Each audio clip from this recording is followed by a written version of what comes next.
What's up, guys? That Really Gross Guy here. We are back, and today I wanted to do a quick speculation video. It's nothing too crazy, but there is new information we have from the recent dev stream about what we saw at TennoCon, in particular the stuff from the cinematic, not the cinematic where we see all three Warframes and they start doing their thing. I'm talking about the cinematic with the older Tenno and the Dax-like soldier and all the black and white, craziness that was going on there. So I will kind of have a couple freeze frame images for you guys, screenshots, when I reference a certain thing. But yeah, also at the same time, I do want to make sure you guys are aware. Very short amount of time left on them, but I am announcing the three giveaways that I am doing at the current point in time. The time this video goes out, that will only be a couple days left. So, yeah, so look forward to that. That is going to be for the Rhino Prime unvaulting, also the Nyx Prime unvaulting, and lastly will be the Wukong Prime full-on, like, awesome edition giveaway as well. So yeah, you can check those out in the description. I'll have links to those Gleam deals as well. The reason why I go through Gleam is it's just so much easier for me to keep track of how things go on, and of course you have the opportunity to interact with certain parts of the channel itself, or the extended community by doing that as well. But anyways, all the help. Or whatever you guys want to do is appreciated, and yeah, I appreciate you guys. So anyways, following up with the the info, the cool, awesome details on this cinematic, we'll say. So first of all, our older operator that we saw in that cinematic, if you guys know who Hayden Tenno is, this has to do with the Dark Sector game. A lot of people were speculating that this Tenno is specifically Hayden Tenno. It is confirmed this is not Hayden Tenno. They kind of realized after they were kind of getting in and creating them and got it actually in-game, a lot of people were like, oh crap, this looks a lot like Hayden Tenno, and that was not our intention. However, it was a little bit too late. They kept it in the cinematic. So, yeah, just wanted to point out that this operator is not Hayden Tenno. As cool as I thought it would be for that to be Hayden Tenno, apparently it is not.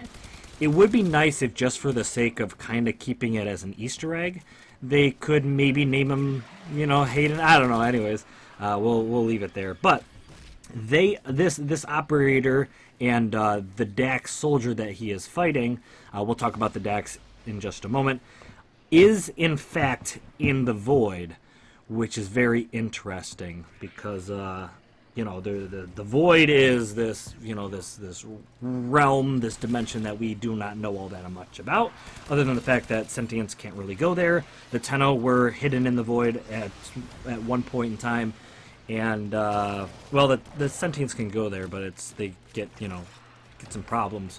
But yeah, and the Void is also where the Zariman 10-0 was sent into the Void with all the passengers on board. Now, I do want to mention someone in the comments. I already kind of did a shout out. So, but anyways, someone in the last video, was it Superchan? Superchan, was that you that mentioned in that video? Apologize that I didn't remember. I think I referenced back to you previously in another video. But anyways, the Zariman 10-0 is in fact that ship in the background. I just thought it was some sort of like building or structure of some kind. It is in fact the ship, the Zariman 10-0, which the Tenno were on board, which is how they got their powers, or whatever. There's some craziness speculation going on about that. I think it would be very cool if maybe the Tenno always had their powers, and it just made those dormant powers, come to life in the Void. I don't know. That's just the reason why I bring that up is because this older operator that we saw, I thought it would be very interesting, because this is a paradox, this whole issue. This is all about, you know, the fact that we had a young Tenno stash a weapon for the older Tenno to find, who is apparently the same person. So, just you know, it's at some point in time further ahead, so, which is interesting.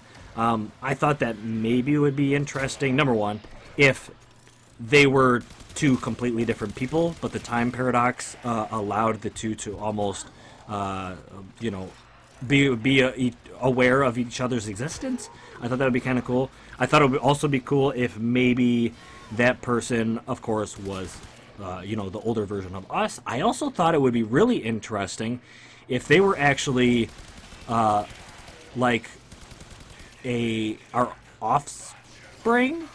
What I mean by that is maybe they were our children in the distant future. You know what I mean? That would be really, really interesting. I don't know. Anyways, I would love to definitely see some craziness with time and all that stuff. But I'm curious, is this going to...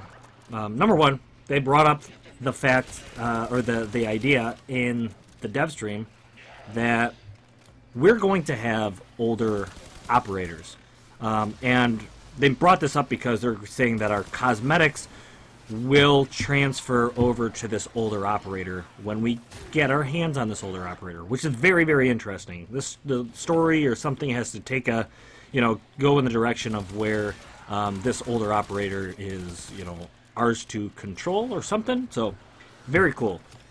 I'm a little torn on that, though, because I feel like if we get that soon, I feel like there wasn't a whole lot of story and lore pursued with our operator at their young age, which I find really... I find a little bit disappointing. I wish there was more to it, more we could discover from these young operators and maybe their journey to maturity, I guess? I don't know. But trust me, I am really excited to have an adult operator. I think that's really, really sick. But yeah, with that, we have, I mentioned the Dax soldier. This was confirmed to be a Dax, however, it is a certain variant of a Dax. The reason why I think that's really important is because, number one, in the other cinematic we saw Dax soldiers. It's not the most important thing in the world. However, those were the OG Dax soldiers. This Dax apparently is almost like skeletonized. It's very different. It's a variant of a Dax soldier from what we heard on the dev stream. And I'm under the impression, this could be completely wrong, that this Dax is the way he is in the shape he is, because he's been in the void maybe for a very long time. Maybe the void takes a toll on the body, or kind of like with the Zariman ship, is the adults went insane or crazy or whatever. Maybe because the void, it has this crazy effect on adults, or just in general, it can, you know, it just manipulates certain people. And maybe this Dax soldier, maybe there's many more of these Dax soldiers, or just many more people or whatever trapped in the void that are undergoing some sort of, you know, I don't want to say, I don't know, morbid kind of transformation, I guess? I don't know. But, yeah, because we do know about the Duviri and the Duviri are a thing, and I'm under the impression the Duviri are going to be part of the void? Or... because I'm also really curious, is this location that is supposedly in the void, is how hostile is it? I mean, you can obviously tell that the one Dax is hostile. It's going to be very interesting to see if people can thrive in the void, like the Duviri. That'd be very, very interesting. Maybe they're like deteriorating and they're slowly piecing themselves back together using like old Orican technology. I don't know, because that was brought up that the Duviri kind of salvage Orican technology and pretend to be Orican or something like that. So, anyways, that's just all speculation. But the plains of Duviri specifically, I'm under the impression that's where this operator is in the void on the plains of Duviri, and this is going to be our third open world. I believe. I heard in the dev stream, and they didn't like confirm it, and I believe in an interview Rebecca did mention that this the plains of Duviri is actually an open world. We just have no physical implementation of it. We have the cinematic of the plains of Duviri, but there is no actual plains of Duviri that they can show us yet. So anyways, but that's really cool. This place looks like an awesome location, especially, you know, being an open world in the void or whatever. That sounds super cool. But yeah, and then Plains of Duviri, that actual tile set where that cinematic took place, is a location. On the recent dev stream, it looked like Rebecca was in like a Captura version of that scene. So that little location that the cinematic was filmed is a physical place in the dev build.